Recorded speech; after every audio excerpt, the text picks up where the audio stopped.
चलिए नया प्रैक्टिकल देखते हैं, एडजस्टमेंट वाला। तो आपको फिर से trading and profit and loss account का फॉर्मेट ऐसे ही बनाना है। फॉर द ईयर एंडिंग दे रखा है हमें 31 मार्च 2017। तो ये क्रेडिट साइड है हमारी और ये डेबिट साइड है। डेबिट का अमाउंट इस कॉलम में और क्रेडिट का अमाउंट इस कॉलम में आएगा। तो जो क्वेश्चन दे रखा है, सबसे पहले आपको पता है कि ट्रेडिंग अकाउंट में हम क्या लिखेंगे। ओपनिंग स्टॉक 4000 दे रखा है।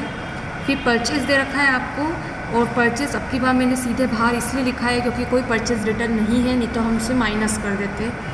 तो 56,000 दे रखा है।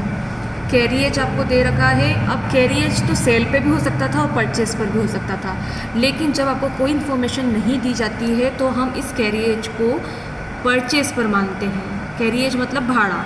तो हम ये मानते हैं कि जो भाड़ा दिया गया है ये परचेज करते समय दिया गया है, इसलिए हम इसे ट्रेडिंग अकाउंट में लिखते हैं। क्योंकि मैंने बताया है आपको कि परचेज और प्रोडक्शन से रिलेटेड सारे खर्चे ट्रेडिंग अकाउंट में आएंगे। तो यहाँ पे वेजेस भी आ जाएंगे जो मजदूरों को प्रोडक्शन के समय दिए जाते हैं, 600 रुपीज़। ठीक है। सेल्स हमको दे रखी है 60,000। सेल रिटर्न नहीं है, नहीं तो वो माइनस हो जाता है यहाँ पे। और उसके बाद आपको क्लोजिंग स्टॉक नीचे एडजस्टमेंट में दे रखा है 12,000 रुपीज़। ठीक है। तो एडजस्टमेंट में जो चीज़ें दे रखी है उसका आपको एक चीज़ का ध्यान रखना है कि उसके हमेशा दो इफ़ेक्ट होंगे। वो दो जगह क्या होगा, आएगा। हो सकता है वो ट्रेडिंग अकाउंट में और बैलेंस शीट में आए, या ये भी हो सकता है कि वो P&L अकाउंट या बैलेंस शीट में आए, या ये भी हो सकता है कि वो एक ट्रेडिंग अकाउंट में और एक P&L अकाउंट में आए। तो नीचे जितने भी एडजस्टमेंट आपको समायोजन दे रखे रहते हैं उसका दो जगह प्रभाव पड़ता है। इस चीज़ का आपको ध्यान रखना है, इससे आप कोई गलती नहीं करेंगे। तो इसके बाद हमारा P&L शुरू हो जाता है। जब हम माइनस करेंगे क्रेडिट साइड का डेबिट साइड से, तो हमारा ग्रॉस प्रॉफिट आ जाएगा 10,900 का, जिसको हम P&L अकाउंट में ट्रांसफ़र कर देंगे। क्योंकि कमी इस साइड है इसलिए अमाउंट भी इस साइड लिखाएगा, और क्योंकि क्रेडिट साइड ज़्यादा है दैट मीन्स हमारी सेल ज़्यादा है और हमारा क्लोजिंग स्टॉक बचा हुआ माल ज़्यादा है, 72,000 का है।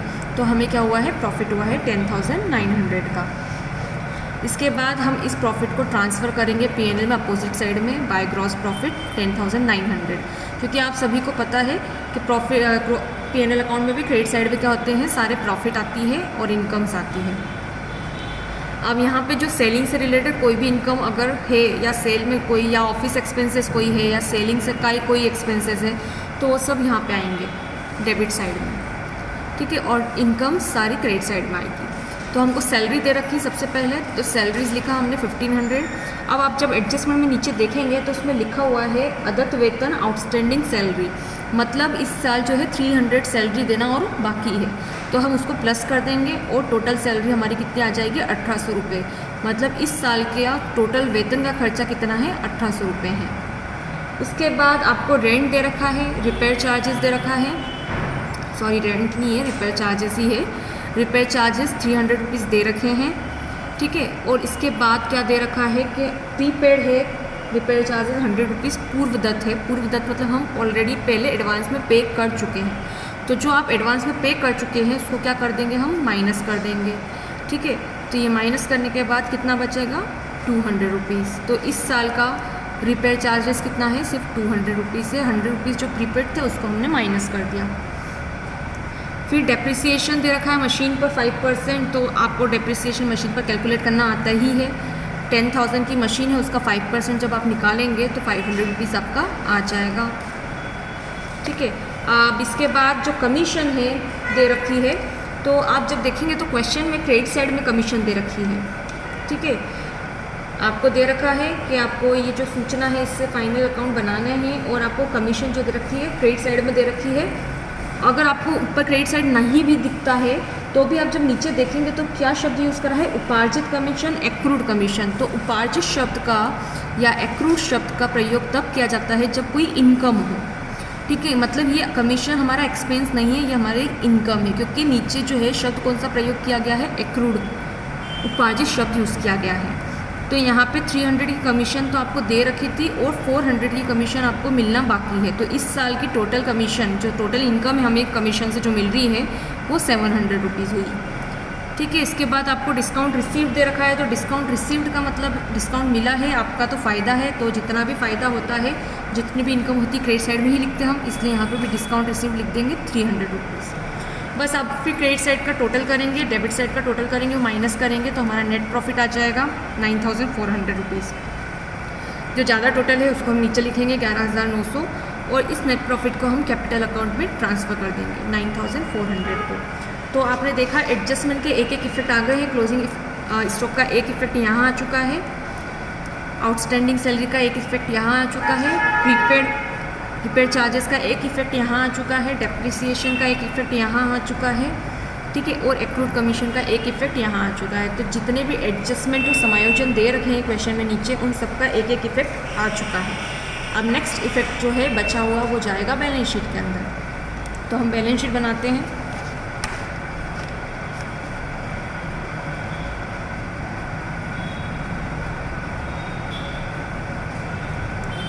यहाँ डेट लिखेंगे एज ऑन 31 मार्च 2017। देन यहाँ लाइबिलिटीज़,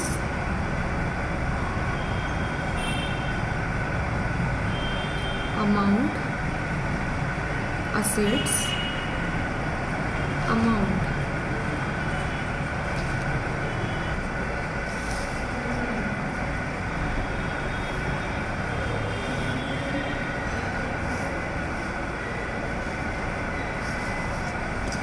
तो ये हमारा फॉर्मेट हो गया है।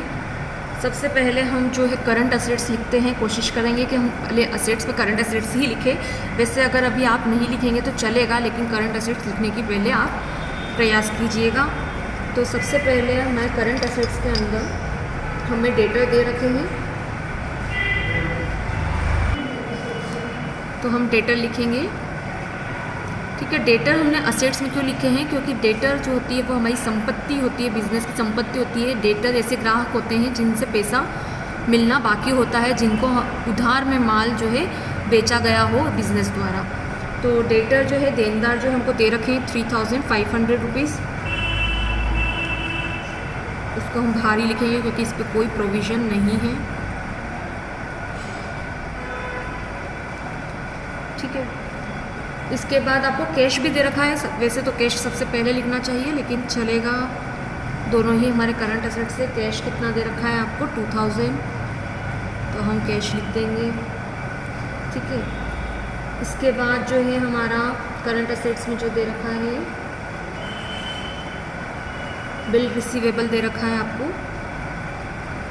ऐसे बिल जिनसे पैसा मिलना बाकी है वो बिज़नेस के असेट्स होते हैं, संपत्तियाँ होती है, ठीक है। तो उसे भी हम लिख देंगे यहाँ पे बिल रिसीवेबल 1800, ठीक है। इसके बाद जो है हमारी क्लोजिंग स्टॉक है वो आ जाएगा, क्योंकि बचा हुआ माल भी बिज़नेस की असेट से संपत्ति है, तो वो भी आ जाएगा। क्लोजिंग स्टॉक हमको दे रखा है 12,000 रुपीज़, ठीक है। इसके बाद हमें मशीन दे रखी है, तो हम मशीन लिखेंगे। तो मशीन हमें दे रखी है 10,000 रुपीज़ की मशीनरी, पर आपको ध्यान रखना है कि मशीन जो है उसकी कीमत घट गई है, मूल्यह्रास लगा है, इसके ऊपर डेप्रिसिएशन लगा है। तो साल भर में जो डेप्रिसिएशन लगा उससे इसके कितने रुपीज़ कम हो गए, 500 रुपये। हमने डेप्रिसिएशन निकाला था, P&L अकाउंट में लिखा हुआ है, ठीक है। तो ये मशीन कितने की बची, 9,500 रुपये की। इसके सिवा क्या दे रखा है असेट्स में, हाँ, अब इसके सिवा जो है जो चीज़ आपको मिलना बाकी है, जो इनकम आपको मिलना बाकी है, वो भी क्या होता है, बिज़नेस का असेट्स होता है। तो जो भी इनकम बिज़नेस को मिलना बाकी है वो असेट्स है। जैसे कि डेटर से पैसा मिलना बाकी था, बिल्स से पैसा मिलना बाकी था, तो वो दोनों हमने असेट्स में डाले हैं। उसी प्रकार से अगर कुछ भी बिज़नेस को मिलना बाकी है तो वो भी क्या हो जाएगा, असेट्स में आ जाएगा। फिर चाहे वो पैसा हो या सेवा हो, सर्विस हो या अमाउंट हो।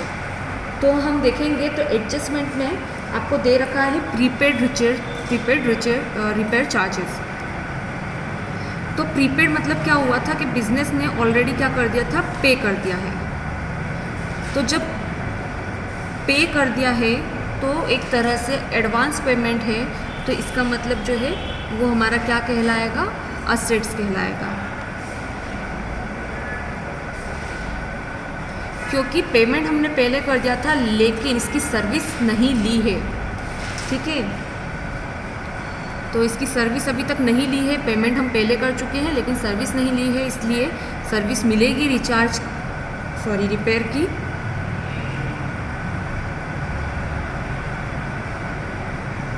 इसलिए ये क्या है, हमारा एक असेट्स है।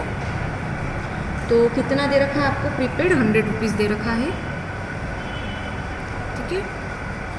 इसके सिवा कमीशन मिलना बाकी है, हमने एक्रूड कमीशन लिखी थी, तो एक्रूड कमीशन मिलना बाकी है, तो ये पैसा भी मिलेगा कमीशन का, इसलिए ये बिज़नेस की क्या है, असेट्स है। कितनी कमीशन मिलना बाकी है, 400 रुपीज़ की।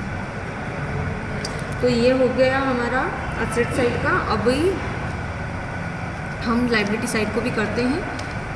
तो हमारे लायबिलिटी साइड में क्रेडिटर्स दे रखे हैं, ठीक है। कितने हैं, कितना चुकाना बाकी है क्रेडिटर्स को, 2100। क्रेडिटर्स मतलब लेनदार जिनको पैसा चुकाना बाकी है। तो बिज़नेस को अगर कोई भी पैसा चुकाना बाकी होता है किसी भी इंसान को जिससे माल खरीदा गया हो, उससे क्रेडिटर कहते हैं। फिर बिल्स के पैसे देना बाकी है, तो बिल्स पेबल आ जाएगा यहाँ पे। कितना देना बाकी है, 2000 रुपीज़। उसके बाद जो है आप देखेंगे तो आउटस्टैंडिंग सैलरी लिख रखा है एडजस्टमेंट में, मतलब सैलरी देना बाकी है। तो कोई भी चीज़ अगर देना बाकी होती है तो वो बिज़नेस की लायबिलिटी होती है, रिस्पॉन्सिबिलिटी होती है। तो ये भी बिज़नेस की रिस्पॉन्सिबिलिटी है, तो ये भी यहाँ पे आ जाएगी 300 रुपीज़, ठीक है। इसके बाद कैपिटल दे रखा है आपको, तो कैपिटल हमको दे रखा है 16,500 रुपीज़। इस कैपिटल में हम क्या करते हैं, ड्राइंग को माइनस कर देते हैं, क्योंकि ड्राइंग से कैपिटल कम हो जाता है। मतलब टोटल 16,500 पूंजी थी, कैपिटल था, उसमें से 1,000 तो बिजनेस के ओनर ने पर्सनल यूज़ के लिए निकाल लिया, ठीक है। तो अब जो है कितना बचा, 15,500। अब इसमें हम क्या करेंगे, प्रॉफिट को प्लस कर देंगे। कौन से प्रॉफिट को, नेट प्रॉफिट को, इसलिए यहाँ पे हम नेट प्रॉफिट प्लस कर देंगे। तो नेट प्रॉफिट P&L में हम निकाल चुके हैं 9,400 रुपीज़, इसको हम प्लस कर देंगे, ठीक है, और अमाउंट बाहर लिख देंगे।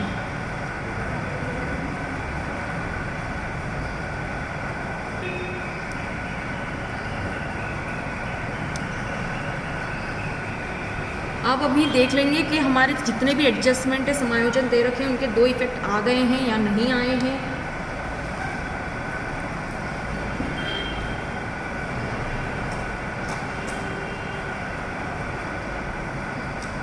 तो चलिए देखते हैं। ये क्लोजिंग स्टॉक एक बार यहाँ आ चुका है, ठीक है, और क्लोजिंग स्टॉक एक बार यहाँ आ चुका है। 2 इफेक्ट हो गए हैं। डेप्रिसिएशन इधर आ चुका है और एक बार हमारा P&L में आ चुका है एज एन एक्सपेंस। 2 इफेक्ट हो गए हैं इसके, ठीक है। एक्रूड कमीशन और प्रीपेड रिपेयर चार्जेस दोनों आ चुके हैं एसेट्स के अंदर। यहाँ भी हमारे एक्रूड कमीशन प्लस हो गई है यहाँ पे, और प्रीपेड जो चार्जेस थे वो माइनस कर दिए हमने यहाँ पे। 2 इफेक्ट हो गए दोनों के। इसके सिवा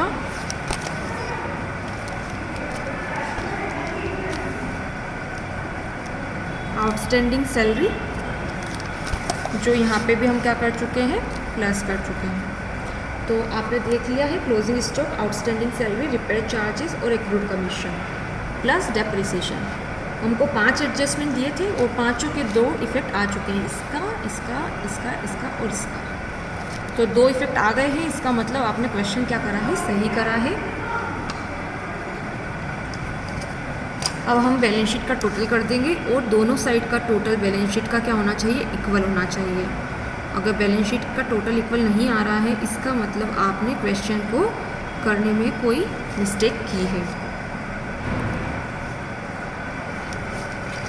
तो जब हम इन सब का टोटल करेंगे लायबिलिटी साइड का, तो ये आ जाएगा 29,300 रुपीज़ और जब आप असेट साइड का टोटल करेंगे तो यह भी 29,300 रुपीज़ आ जाएगा।